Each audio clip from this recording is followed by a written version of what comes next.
안녕하십니까. 이 채널에서는 세계 곳곳에서 벌어지는 전쟁과 군사 충돌, 그리고 전장 뒤에 숨겨진 진실을 전해드립니다.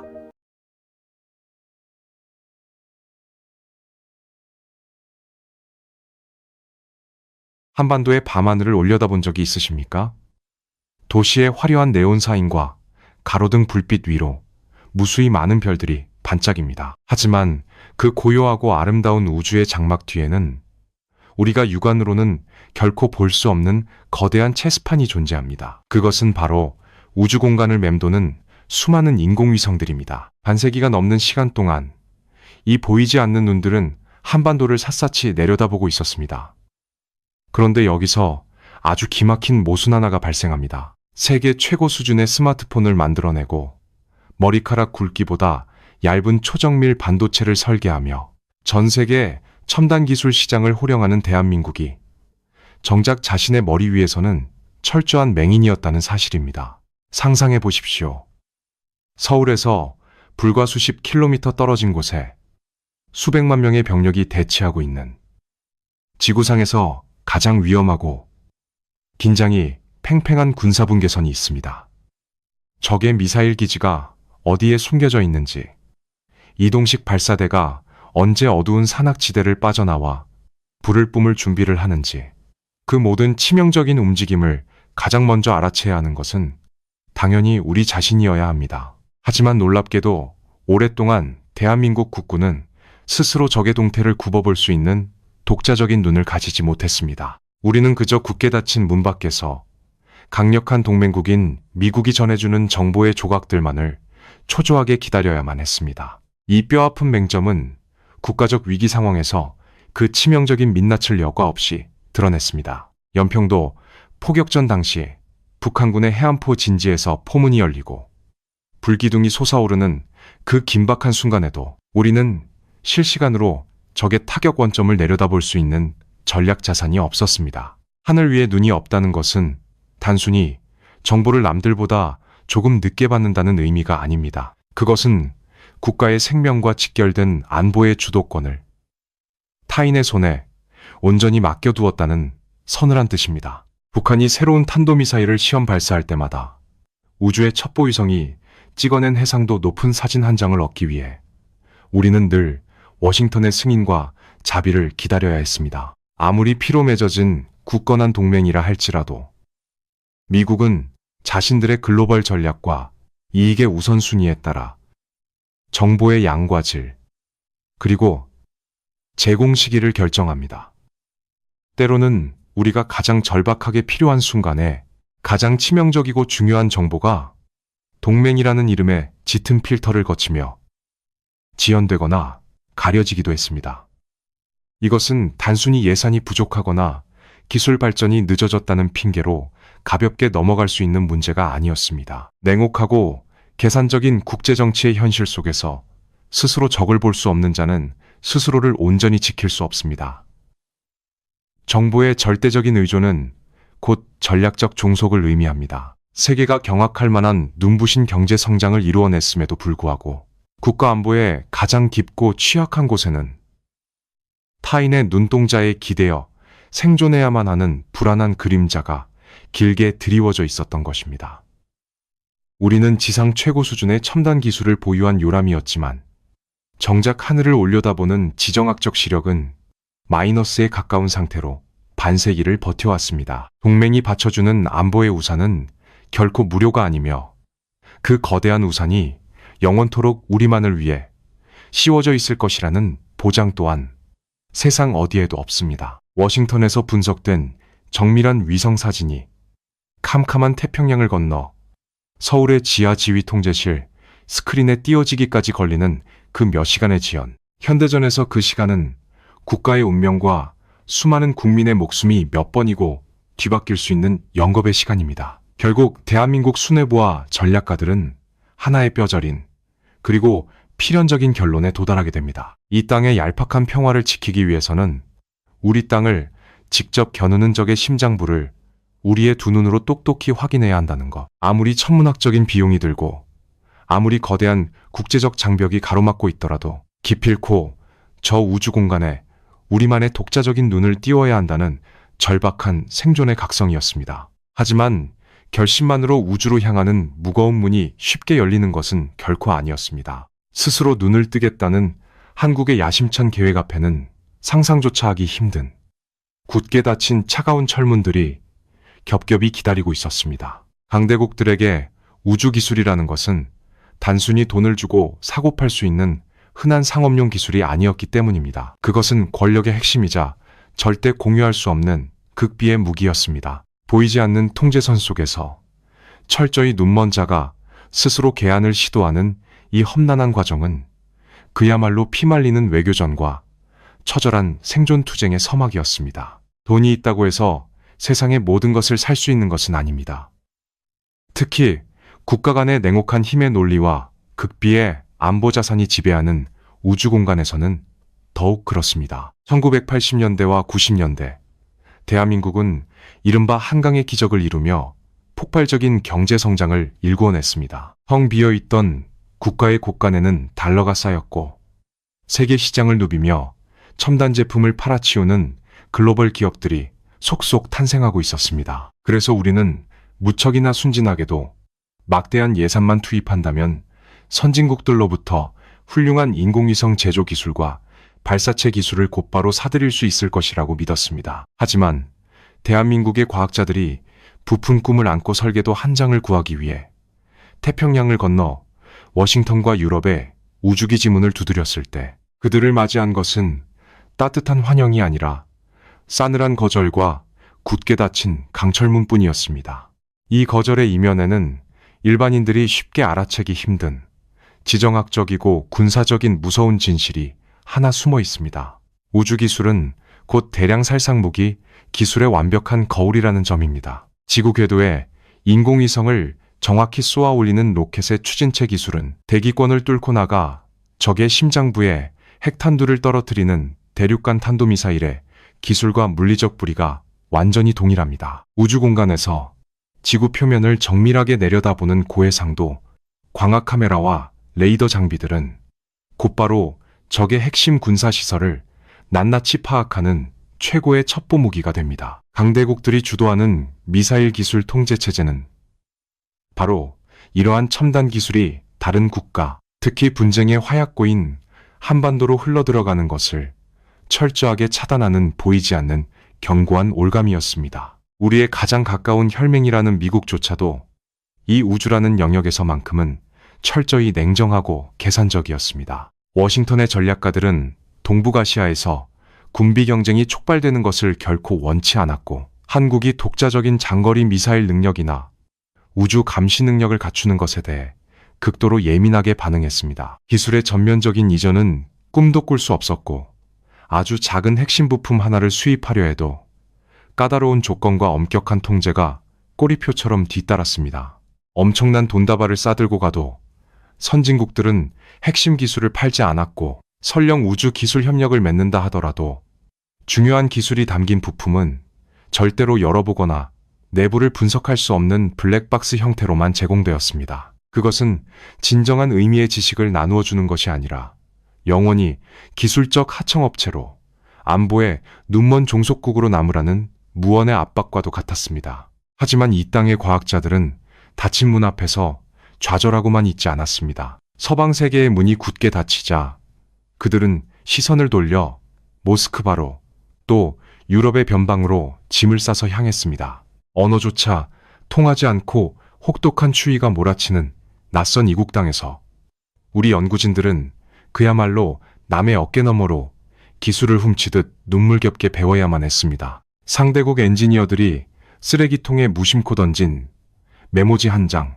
흐릿한 도면에 한 귀퉁이를 밤새워 번역하고 연구하며 조각난 지식에 파편들을 맞춰 나갔습니다. 때로는 개발도상국에서 왔다는 노골적인 무시와 굴욕적인 계약 조건을 묵묵히 견뎌내며 백지 상태에서 선진국들이 수십 년에 걸쳐 이룩한 우주기술의 비밀을 맨손으로 파헤치기 시작했습니다. 우리가 오늘날 자랑스러워하는 첨단 우주 강국이라는 화려한 타이틀 뒤에는 낡고 차가운 외국 연구소의 복도를 서성이며 피눈물을 삼키던 한국 우주과학자들의 처절한 고군분투가 깊게 배어 있는 것입니다.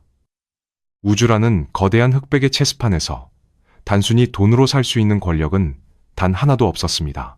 오직 스스로의 뼈를 깎고 피와 땀으로 벼려낸 기술만이 국가의 독립된 생존을 보장한다는 잔인한 진리를 우리는 그 캄캄한 어둠 속에서 온몸으로 깨달아야 했습니다. 지독한 굴욕과 거절, 그리고 끝을 알 수 없는 실패의 잿더미 속에서도 우리는 포기하지 않고 미세한 희망의 불씨를 조심스럽게 살려냈습니다. 그 누구의 온전한 도움도 없이 스스로 홀로 일어서야 한다는 그 처절하고도 막막한 외로움 속에서 마침내 우리는 기적과도 같은 작은 씨앗 하나를 잉태하게 됩니다. 아무것도 없는 척박한 맨 땅에서 눈물로 싹을 틔운 그 끈질긴 씨앗의 이름.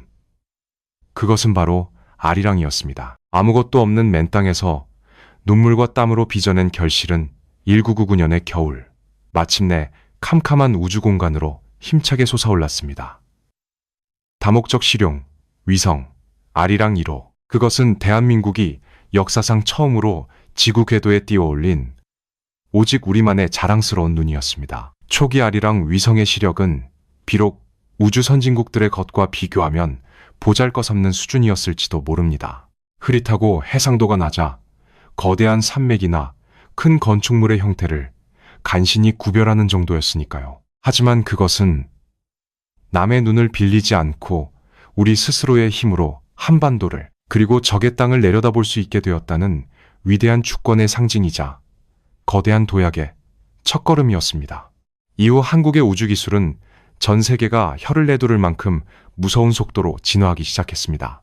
아리랑 2호, 3호, 3회 2호가 차례대로 궤도에 진입하면서 우리 위성의 시력은 경이로운 수준으로 예리해졌습니다. 처음에는 뭉툭한 점으로만 보이던 평양 시내의 풍경이 점차 선명한 윤곽을 드러내기 시작하더니 어느새 도로 위를 달리는 자동차의 종류를 식별하고 군사기지에 세워진 미사일 발사대 주변의 병력 움직임까지 낱낱이 파악할 수 있는 해상도에 도달하게 된 것입니다. 육안으로는 도저히 가늠할 수 없는 600km 상공에서 지상의 작은 사과 상자 하나까지 꿰뚫어보는 경이로운 광학기술의 발전이었습니다. 여기서 국제 우주 정치의 은밀한 비밀 하나를 말씀드리고자 합니다.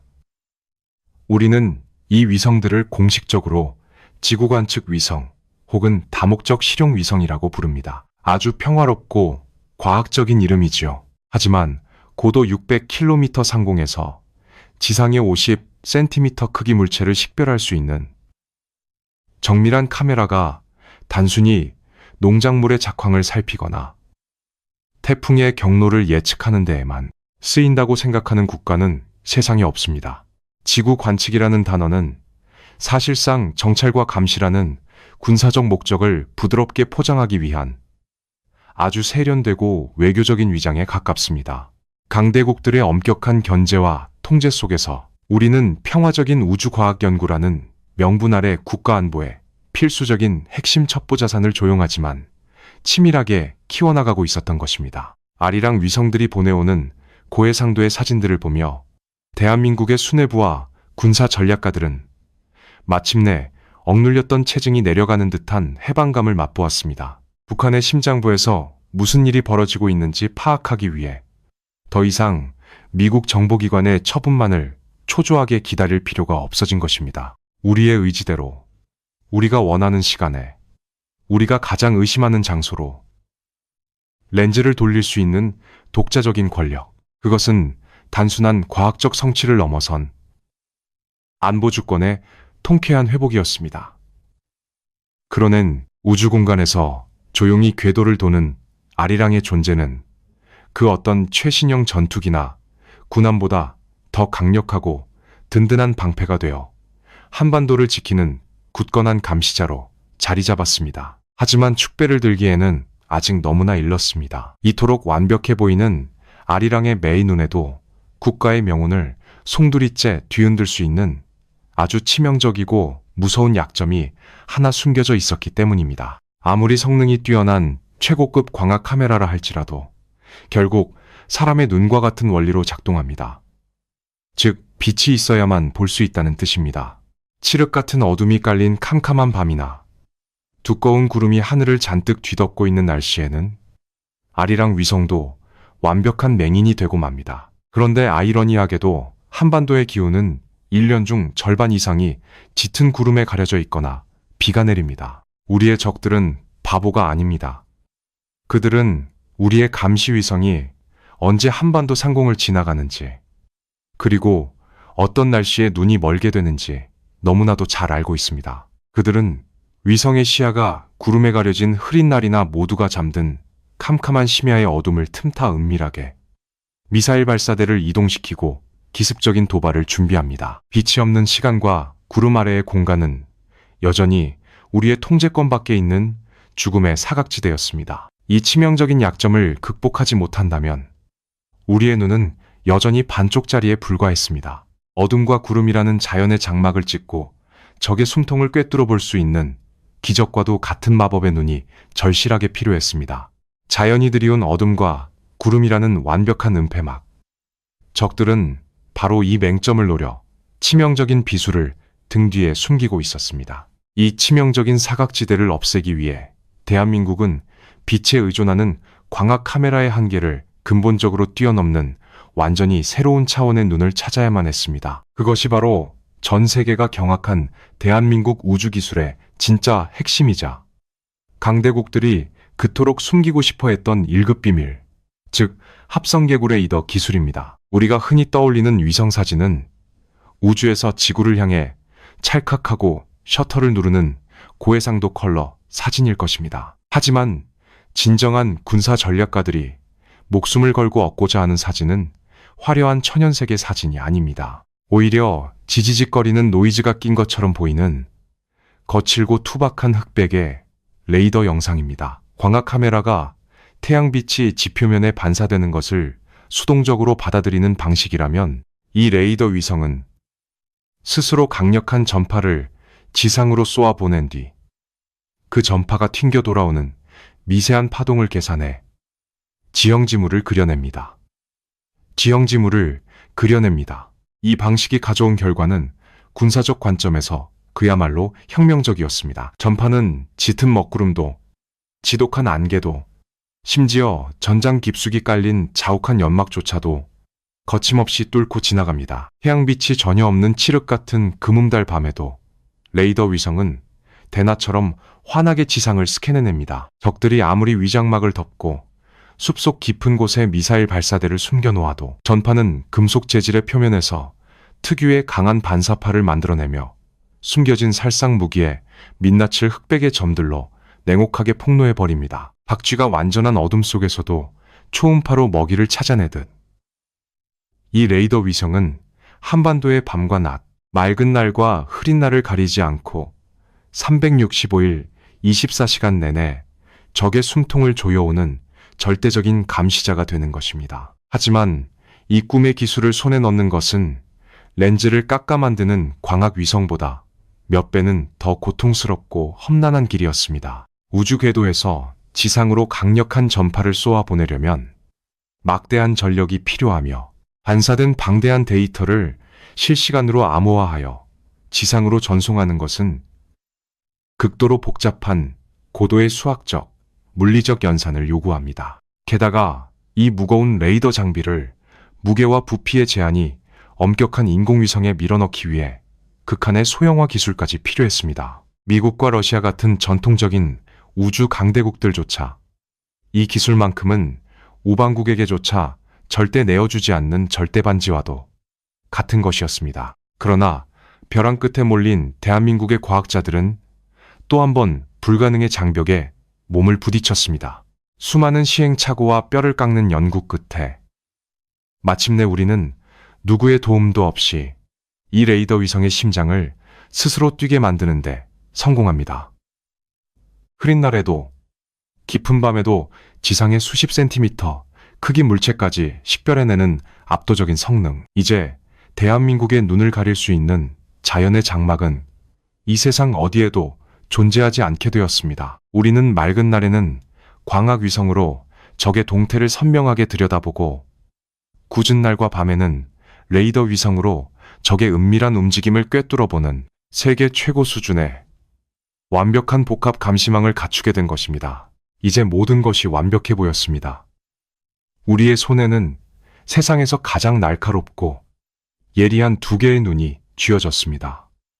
그러나 안보 주권을 향한 이 길고 고단한 여정은 여기서 끝이 아니었습니다. 눈을 만들었다면 그 눈을 600km 밖에 우주 공간으로 올려보내야만 합니다. 위성은 스스로 날아오를 수 없습니다. 이 시가주 비성인은 밖의 우주 공간으로 올려보내야만 합니다. 거대한 불기둥을 뿜어내며 중력의 족쇄를 끊어낼 거대한 발사체가 필요합니다. 그리고 절망스럽게도 그토록 완벽한 눈을 만들어낸 대한민국에는 정작 그것을 하늘로 실어 나를 단 한 발의 자체 로켓도 없었습니다. 기술을 가졌음에도 그것을 띄울 운반책의 목줄을 남에게 쥐어준다는 것. 그것은 짐작조차 할 수 없는 또 다른 잔혹한 운명의 시작을 의미하고 있었습니다. 세상에서 가장 예리한 두 눈을 완성했지만 우리의 발걸음은 지상에 무겁게 묶여 있었습니다. 아무리 값비싸고 뛰어난 성능을 자랑하는 인공위성이라 할지라도 그것을 우주 공간이라는 제자리에 올려놓지 못한다면 그저 실험실 안의 정교한 고철 덩어리에 불과합니다. 위성은 스스로 중력을 거스르지 못합니다. 거대한 화염을 뿜어내며 대기권을 찍고 올라갈 거대한 우주 발사체, 즉 로켓이 반드시 필요했습니다.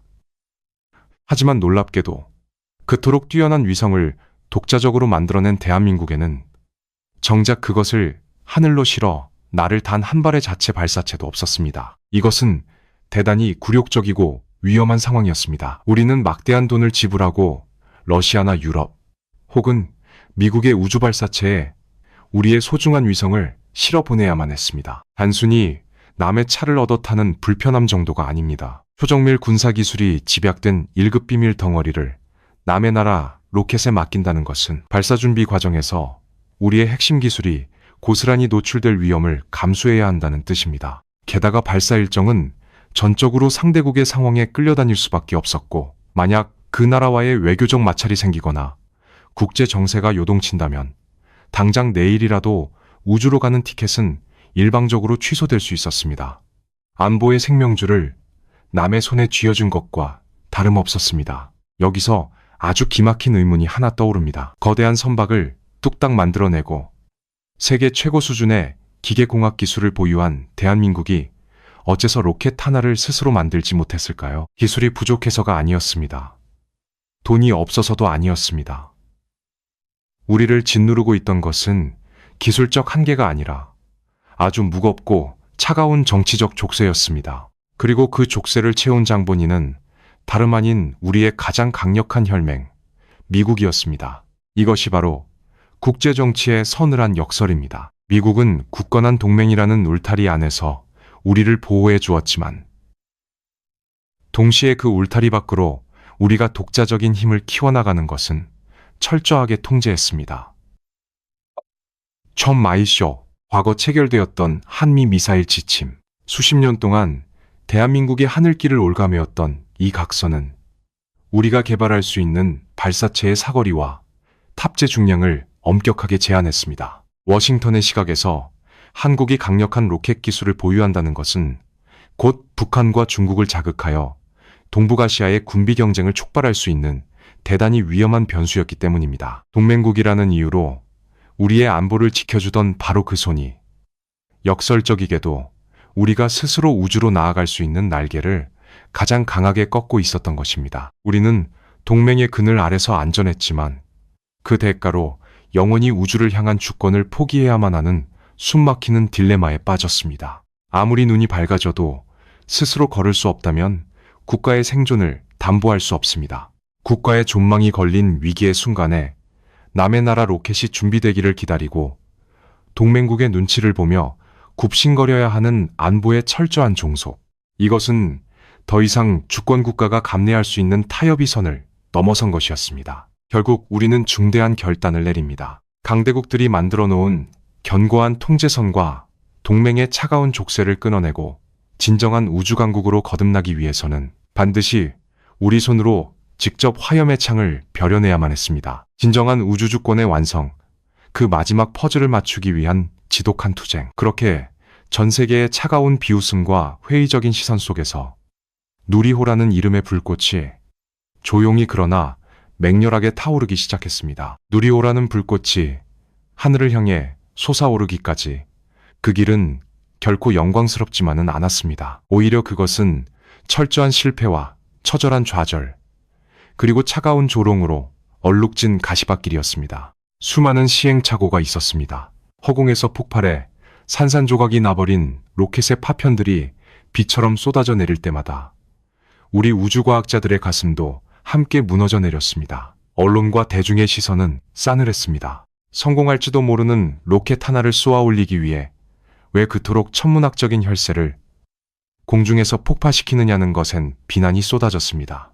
선진국에서 그냥 돈을 주고 사오면 될 일을 굳이 사서 고생한다는 뼈아픈 질타도 감수해야 했습니다. 하지만 잿더미 속에서 찌그러진 로켓의 잔해를 주워 담으며 연구진들은 입술을 깨물고 다시 일어섰습니다. 그들은 알고 있었습니다. 돈으로 산 기술로는 결코 안보의 목줄을 풀어낼 수 없으며 이 고통스러운 실패의 축적 없이는 결코 우주로 향하는 온전한 문을 열 수 없다는 것을 말입니다.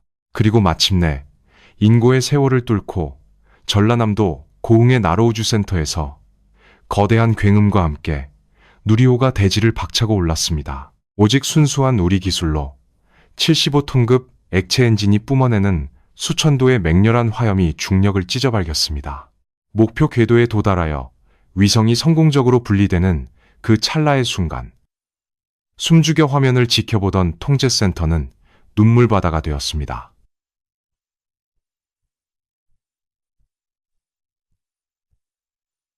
그것은 단순한 과학적 성취를 넘어선 반세기 동안 우리의 발목을 잡고 있던 거대한 지정학적 족쇄를 산산이 조각내는 통쾌한 해방의 순간이었습니다. 이제 대한민국은 누구의 허락도 받을 필요 없이 우리가 원하는 시간에 우리 땅에서 우리 발사체로 위성을 쏘아 올릴 수 있는 완벽하고 독립적인 우주주권 국가로 다시 태어난 것입니다. 그런데 여기서 이 감격스러운 성공 뒤에 숨겨진 무섭고도 서늘한 진실 하나를 들여다보아야 합니다. 전 세계가 대한민국의 순수한 과학적 쾌거에 박수를 보내고 있을 때 평양과 베이징 그리고 도쿄의 군사 전략가들은 텔레비전 화면 속 누리호의 불기둥을 보며 완전히 다른 의미의 전율을 느끼고 있었습니다. 대형 인공위성을 고도 600km 이상의 우주 궤도에 한치의 오차도 없이 올려놓는 정밀한 단분리 및 추진체 기술. 이것의 물리학적 본질은 무엇일까요? 만약 그 로켓의 끝자락에 인공위성 대신 무거운 탄두를 싣고 우주로 향하던 각도를 조금만 아래로 비틀어 대기권으로 다시 진입시킨다면 어떻게 될까요? 그렇습니다. 평화적인 목적의 우주 발사체와 대륙을 횡단하여 적의 심장부를 타격하는 대륙간 탄도미사일은 그 기술적 뿌리가 완벽하게 동일한 쌍둥이입니다. 대한민국은 핵무기를 개발하겠다고 선언한 적도 없고 대륙 간탄도 미사일을 만들겠다고 위협한 적도 없습니다. 당공 2권간 하지만 누리호가 우주를 향해 성공적으로 날아오른 그 순간 우리는 굳이 말하지 않아도 전 세계를 향해 가장 강력하고 묵직한 억지력의 메시지를 던진 것입니다. 스스로 적을 꿰뚫어 볼 수 있는 천리안에 이어 이제는 언제든 지구상 어디라도 타격할 수 있는 잠재적인 불의 창까지 우리 손으로 쥐게 되었다는 무언의 선전포고. 누리호는 단순히 별을 향해 날아가는 과학의 결정체가 아니라 한반도를 둘러싼 힘의 균형을 뒤흔드는 거대한 전략적 무기였던 것입니다. 완벽한 눈을 가졌고 이제 그 눈을 자유롭게 띄울 수 있는 강력하고 독립적인 다리까지 얻었습니다. 더 이상 우리의 안보를 동맹의 자비에만 의존할 필요가 없어진 대한민국은 이 강력한 두 가지 무기를 양손에 쥐고 마침내 오랫동안 숨겨왔던 거대한 계획의 방아쇠를 당깁니다.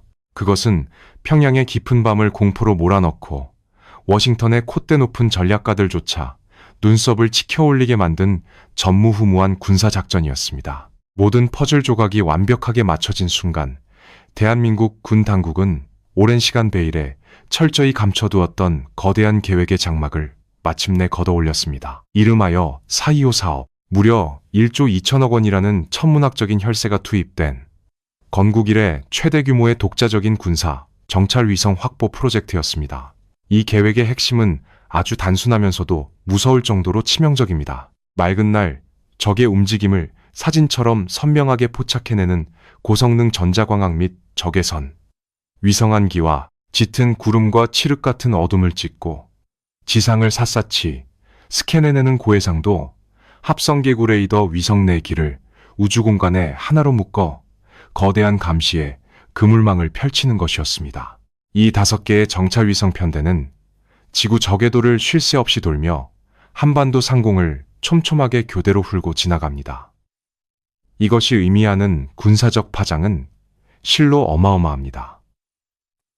과거에는 하루에 한두 번, 그것도 날씨가 좋은 날에만 간신히 적의 동태를 살필 수 있었다면 이제는 북한 전역의 모든 핵심 군사 시설을 불과 2시간 간격으로 샅샅이 감시할 수 있게 된 것입니다. 산악지대 깊숙한 동굴 속에 숨어있던 적의 이동식 미사일 발사대가 밖으로 나오는 그 찰나의 순간 적외선 센서는 엔진에서 뿜어져 나오는 미세한 열기를 즉각적으로 잡아냅니다.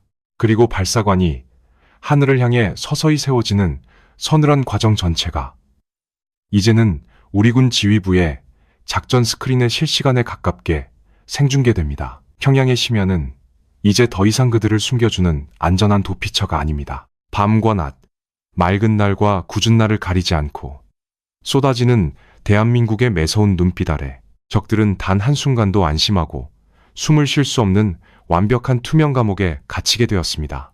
미국 일론 머스크의 스페이스X 팰컨 9, 우주 발사체 등에 실려 차례차례 궤도에 안착한 이 정찰 위성들은 우리 안보의 패러다임을 근본적으로 뒤집어 엎었습니다. 여기서 우리는 현대사 전체를 관통하는 아주 짜릿하고도 결정적인 인식의 전환을 마주하게 됩니다. 건국 이래 최초로 대한민국 정보기관이 적의 앞마당을 들여다보는 데 있어 그 어떤 외국의 필터도 거치지 않게 되었다는 가슴 벅찬 역사적 사실입니다. 과거처럼 워싱턴 중앙정보국이나 국방부의 정보 통제와 뼈아픈 자비를 초조하게 기다릴 필요가 없어졌습니다. 동맹국의 책상 위에서 정보가 선별되고 재가공되어 우리에게 전달되는 그 지루하고도 치명적인 지연 시간도 완벽하게 사라졌습니다. 우주에서 획득된 1급 군사 기밀 데이터가 외국의 안보망을 전혀 거치지 않고 오직 대한민국의 위성 안테나를 통해 서울의 지하 벙커로 직행하게 된 것입니다. 이것은 단순한 군사력의 강화를 넘어 지정학적 정보 주권의 완벽한 독립을 선포하는 가슴 뜨거운 사건입니다. 우리는 마침내 누구의 눈치도 보지 않고 우리의 독자적인 눈으로 적을 살피고 우리의 두뇌로 수집된 정보를 분석하며 우리의 손으로 즉각적인 타격의 방아쇠를 당길 수 있는 온전한 자주국방의 최정점에 서게 되었습니다. 반세기 동안 철저하게 눈이 멀어 있던 국가가 뼈를 깎는 고통 속에서 스스로 완벽한 천리안을 얻어낸 이 기적 같은 반전은 동북아시아의 군사적 힘의 균형을 뿌리째 흔들어 놓았습니다.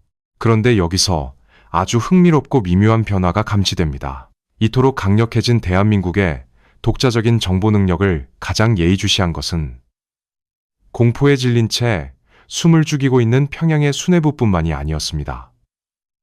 한때 첨단 우주기술의 이전을 철저하게 통제하며 우리의 날개를 꺾으려 했던 맹방, 미국의 시선이 묘하게 달라지기 시작한 것입니다. 늘 보호를 받아야만 했던 곁의 약소국이 어느 날 갑자기 맹수의 날카로운 이빨과 독수리의 예리한 눈을 동시에 갖추게 되었을 때 거인은 과연 어떤 표정으로 우리를 내려다보기 시작했을까요? 약자가 스스로의 힘으로 갑자기 치명적으로 강해질 때 거인들이 쳐다보는 방식 또한 완전히 달라지게 마련입니다. 대한민국이 스스로 눈을 뜨고 그 눈을 우주로 쏘아 올릴 강력한 창까지 갖게 되었을 때 태평양 건너 워싱턴의 기류는 묘하게 변하기 시작했습니다. 수십 년 동안 대한민국의 손과 발을 묶어두었던 차가운 족쇄, 즉 한미 미사일 지침이 2021년 5월 마침내 역사의 뒤안길로 완전히 사라진 것입니다. 사거리의 제한도, 탑재 중량의 한계도,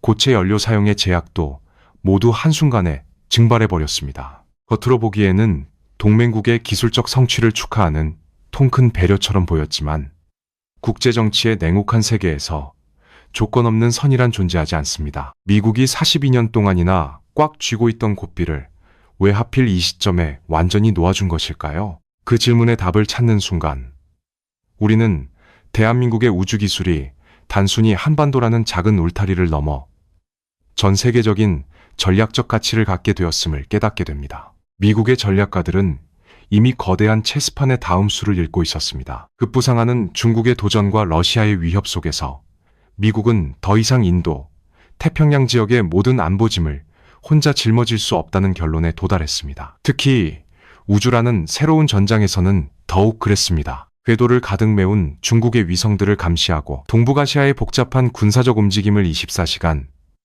빈틈없이 추적하기 위해서는 믿을 수 있고 실력 있는 파트너가 절실했습니다. 그때 미국의 눈에 들어온 것이 바로 대한민국이었습니다. 서방 세계의 엄격한 통제 속에서도 스스로 괄목할 만한 위성 기술과 발사체 기술을 일궈낸 집요한 국가. 미국은 이제 한국을 통제해야 할 대상이 아니라 자신들의 부족한 전략적 자산을 메워줄 가장 날카롭고 정밀한 우주 파트너로 재정의하기 시작한 것입니다. 이것은 보호자와 피보호자의 관계가 동등한 전략적 파트너십으로 진화했음을 의미합니다.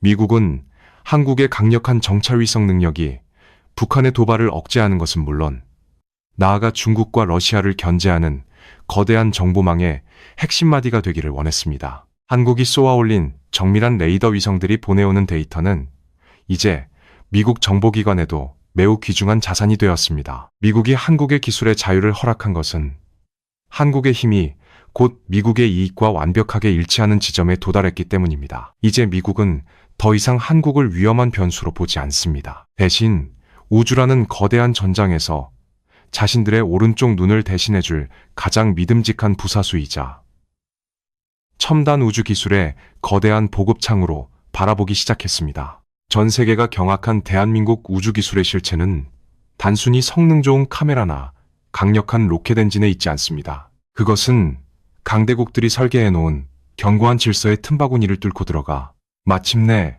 스스로의 가치를 증명해냄으로써 슈퍼파워가 먼저 손을 내밀게 만든 그 전략적 집념에 있습니다. 이제 대한민국은 미국이 주도하는 달 탐사 프로젝트인 아르테미스 계획의 당당한 일원이 되었고 우주안보의 핵심 정보를 공유하는 최상위 그룹의 문턱에 서게 되었습니다. 우리가 한때 그토록 갈구했던 미국의 기술과 정보는 이제 우리가 가진 것을 내주며 당당하게 교환하는 대등한 거래의 대상이 되었습니다. 하지만 국가가 주도하는 이 거대한 우주전쟁의 양상이 다시 한번 급격하게 요동치기 시작했습니다. 정부의 예산과 군사적 목적으로만 움직이던 우주의 질서가 민간 기업의 막대한 자본과 파괴적인 혁신이 주도하는 이른바 뉴스페이스 시대로 진입했기 때문입니다. 우주는 이제 군인과 과학자들의 전유물이 아닌 기업가들과 자본가들의 새로운 전장이 되었습니다. 그리고 이 거대한 흐름 속에서 대한민국은 또 다른 형태의 그리고 훨씬 더 영리한 권력을 꿈꾸기 시작합니다. 국가의 자존심을 넘어 전 세계 우주시장에 판도를 뒤흔들려는 이들의 야심은 우리가 상상하는 것보다 훨씬 더 넓고 깊은 곳을 향하고 있었습니다. 우주를 향한 경쟁의 규칙이 또 한 번 극적으로 바뀌고 있습니다. 과거의 우주 개발이 국가의 천문학적인 예산과 거대한 국책연구소의 비밀스러운 주도 아래 이루어지는 무겁고 진지한 체제 경쟁이었다면 이제는 민간 기업들의 날렵한 자본과 파괴적인 혁신이 격돌하는 이른바 뉴스페이스의 시대가 열렸습니다. 거대한 로켓 하나를 쏘아 올리기 위해 온 국가가 수십 년을 매달리던 낭만의 시대는 저물었습니다. 이제 우주는 철저한 상업성과 생존 능력이 지배하는 냉혹한 비즈니스의 무대이자 새로운 형태의 권력을 쟁취하기 위한 무한 경쟁의 전장이 되었습니다. 그리고 이 거대한 패러다임의 전환기 한가운데서 대한민국은 마침내 국가우주 정책의 강력한 컨트롤 타워인 우주항공청을 출범시키며 또 다른 차원의 도약을 준비하고 있습니다. 우리가 흔히 우주강국을 떠올릴 때면 수백 톤의 화물을 싣고 화성으로 날아가는 거대한 로켓이나 엄청난 크기의 대형 위성들을 상상하곤 합니다. 하지만 대한민국의 전략가들과 기업인들이 노리는 지점은 그런 전통적인 강대국들의 자존심 싸움이 아닙니다. 여기서 우리는 또 하나의 흥미롭고 결정적인 인식의 뒤집기를 마주하게 됩니다. 미래의 진정한 우주 권력은 세상에서 가장 크고 무거운 로켓을 만드는 데 있는 것이 아니라 세상에서 가장 작고 저렴하면서도 압도적인 성능을 자랑하는 초소형 위성들을 얼마나 많이 그리고 얼마나 빠르게 궤도에 흩뿌릴 수 있느냐에 달려 있다는 사실입니다. 수조 원을 들여 만든 커다란 정찰 위성 하나는 적의 대위성 무기나 레이저 요격에 파괴되면 그 순간 국가의 눈이 완전히 멀어버리는 치명적인 약점을 가집니다. 하지만 사과상자만 한 크기의 초소형 위성 수백 개가 무리를 지어 지구 저궤도를 감싸고 돈다면 이야기는 완전히 달라집니다. 적이 그중 몇 개를 파괴하더라도 남은 수백 개의 눈동자가 여전히 살아서 적의 일거수일투족을 감시합니다. 하나가 죽으면 내일 당장 10개를 새로 쏘아 올려 빈자리를 채울 수 있는 압도적인 회복력. 이것이 바로 강대국들이 두려워하는 벌떼 전술, 즉 군집 위성 체계의 무서운 증가입니다. 바로 이 지점에서 대한민국의 진정한 무기가 빛을 발합니다. 우리는 세계 최고 수준의 반도체, 정밀 공정 기술과 스마트폰 소형화 기술, 그리고 자동차와 전자를 아우르는 압도적인 대량 생산 인프라를 이미 갖추고 있는 국가입니다.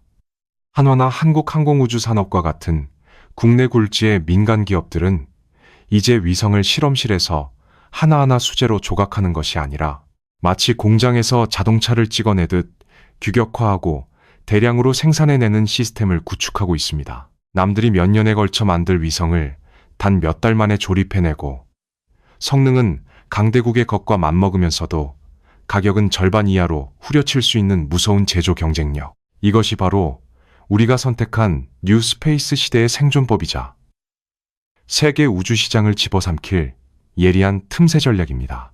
이제 대한민국은 단순히 스스로의 눈을 가지는 것을 넘어 전 세계를 향해 이 예리한 눈을 판매하는 우주기술의 공급자로 변모하고 있습니다. 강대국들의 비싼 기술을 살 엄두를 내지 못하는 수많은 신흥국들에게 한국의 가성비 높은 고성능 위성 기술은 거부할 수 없는 매력적인 대안이 되고 있습니다. 스스로 첨단 기술의 수혜자이길 포기하고 이제는 우주라는 거대한 시장에 은밀한 무기상으로 진화하고 있는 것입니다.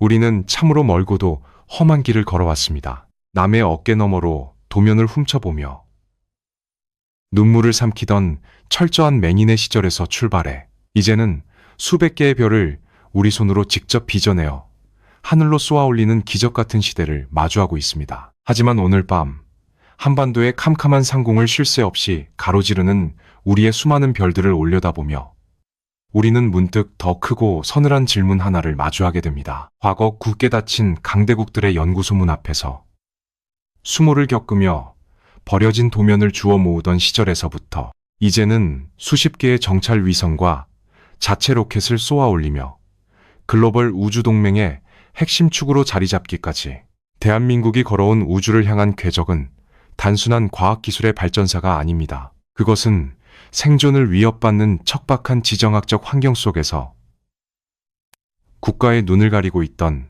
무거운 안보의 족쇄를 스스로 끊어낸 처절하고도 위대한 독립투쟁의 기록입니다. 한때 우주는 우리에게 그저 밤하늘을 수놓는 낭만적인 별들의 고향이거나 혹은 선진국들만이 누릴 수 있는 사치스러운 미지의 영역이었습니다. 그러나 이제 우리는 그 낭만적인 우주가 사실은 국가의 명운을 쥐고 흔드는 가장 냉혹한 제사 위의 안보 차원이라는 것을 뼈저리게 깨달았습니다. 여기서 우리는 인간 문명과 국가 권력에 대한 아주 깊고 서늘한 역설 하나를 마주하게 됩니다. 인류가 만들어낸 가장 경이롭고 최첨단에 서 있는 기술의 결정체, 즉 우주기술의 가장 깊은 본질은 무엇일까요? 그것은 외계 생명체를 찾거나 먼 심우주의 신비를 풀기 위한 순수한 호기심만이 아닙니다. 우주기술을 추동하는 가장 강력하고 근원적인 힘은 역설적이게도 지상에 발을 딛고 살아가는 인간의 가장 원초적인 본능에서 출발합니다. 바로 언제 적에게 공격받을지 모른다는 짐승 같은 두려움. 그리고 내 가족과 내 영토를 끝끝내 지켜내겠다는 맹렬하고도 절박한 생존에 대한 갈망입니다. 지구상에서 가장 복잡한 수학과 물리학이 동원된 수백억 달러짜리 최첨단 기계 장치들이 결국은 가장 원시적인 감정인 국가적 공포를 잠재우기 위해 이 순간에도 지구 궤도를 돌고 있다는 사실은 묘한 허무함과 동시에 경외감을 불러일으킵니다. 대한민국은 이제 완벽한 눈을 가졌고 그 눈을 띄울 튼튼한 다리를 가졌으며 나아가 우주 공간에서 새로운 질서를 만들어낼 상업적 권력까지 쥐게 되었습니다. 더 이상 타국의 눈동자에 우리의 목숨을 구걸하지 않아도 되는 주권 국가로서의 진정한 자존심을 되찾은 것입니다. 하지만 안보를 향한 이 길고 고단했던 여정의 끝에서 우리는 안도의 한숨을 내쉬는 대신 또 다른 무거운 질문과 마주 서야만 합니다. 우리가 올려다보는 저 지구 저궤도는 지금 이 순간에도 무서운 속도로 좁아지고 있습니다. 수만 개의 민간 위성과 군사 위성들이 거미줄처럼 뒤엉켜 궤도를 선점하기 위한 소리 없는 전쟁을 벌이고 있습니다. 더 끔찍한 것은 강대국들이 이미 이 우주 공간을 무기화하기 시작했다는 사실입니다. 지상에서 쏘아 올린 미사일로 궤도상의 위성을 산산조각 내는 요격 실험이 공공연하게 자행되고 전파 교란과 레이저 무기를 통해 상대방의 눈을 멀게 하려는 킬러 위성들이 어둠 속에서 은밀하게 배회하고 있습니다. 과거의 전쟁이 땅과 바다, 그리고 하늘에서 벌어졌다면 미래의 전쟁은 대기권 박우주 공간에서 적의 신경망과 눈동자를 먼저 파괴하는 자가 승리하는 이른바 스타워즈의 양상으로 흘러가고 있습니다. 과연 우리는 이 새롭고도 공포스러운 전장에서 끝까지 살아남을 수 있을까요? 반세기 동안 피와 땀으로 벼려낸 자연의 장막마저 찢어버리는 우리의 자랑스럽고 날카로운 눈. 이 완벽한 천리안은 앞으로 닥쳐올 우주 무기화의 경랑 속에서 한반도를 지키는 가장 굳건하고 난공불락인 평화의 방패가 되어줄까요? 아니면 오히려 강대국들의 이해관계가 핏빛으로 얽히고 설킨 궤도 위의 무자비한 우주전쟁터 한가운데로 대한민국을 멱살 잡듯 끌고 들어가는 위험하고 치명적인 도화선이 될까요? 대답 없는 캄캄한 우주공간 위로 오늘도 대한민국의 위성들은 묵묵히 궤도를 돌며 차가운 지상을 내려다보고 있습니다. 맹인에서 독수리로 거듭난 대한민국의 진정한 시험대는 어쩌면 눈을 뜬 바로 지금, 이 순간부터가 진짜 시작일지도 모릅니다.